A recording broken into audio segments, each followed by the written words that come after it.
জয় দুর্গা শ্রী মাধব। আগামীকাল হচ্ছে 26শে মে, সোমবার, জ্যৈষ্ঠ মাসের অমাবস্যা, যেটি প্রসিদ্ধ হচ্ছে ফলহারিণী অমাবস্যা নামে। এই দিন মা কালী ভক্তের কর্মফল হরণ করেন। তো এই দিন কী করলে মায়ের আশীর্বাদ পাবেন? মা সবসময় সবাইকে আশীর্বাদ করেন, এটা তো কোনো রকম সন্দেহই নেই।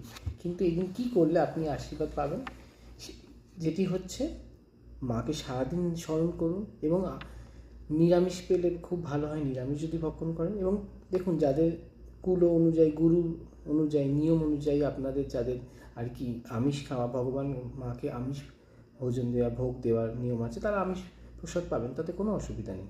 যেটি করবেন, সন্ধেবেলা 8টি বিল্লপত্র নেবেন।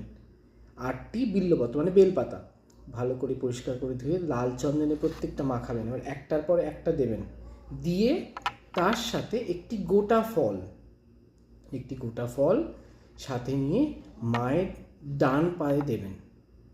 আপনার মনস্কামনা জানিয়ে, যে কোনো একটি মনস্কামনা জানিয়ে, সেটা আপনার কোনো প্রতিষ্ঠিত মন্দিরে গিয়ে করতে পারেন, বাড়িতে কোনো প্রতিষ্ঠিত যদি বিগ্রহ থাকে তাতেও করতে পারেন, এবং মায়ের যদি প্রতিষ্ঠিত পট থাকে তাতেও করতে পারেন। কিন্তু অবশ্যই করুন, খুব ভালো ফল পাবেন। এবং সারাদিন মাকে ডাকুন, এবং যে ফল প্রসাদ আছে কিছু দান করুন, সবাইকে প্রসাদ হিসেবে দিন। এবং যে ফলটি মায়ের পায়ে দিয়েছেন, সেই ফলটি কিন্তু পুরো 1 বছর আপনি গ্রহণ করবেন না, একদমভাবে গ্রহণ করবেন না। দেখবেন অবশ্যই আপনার ফল ভালো হবে। জয় দুর্গা শ্রী মাধব।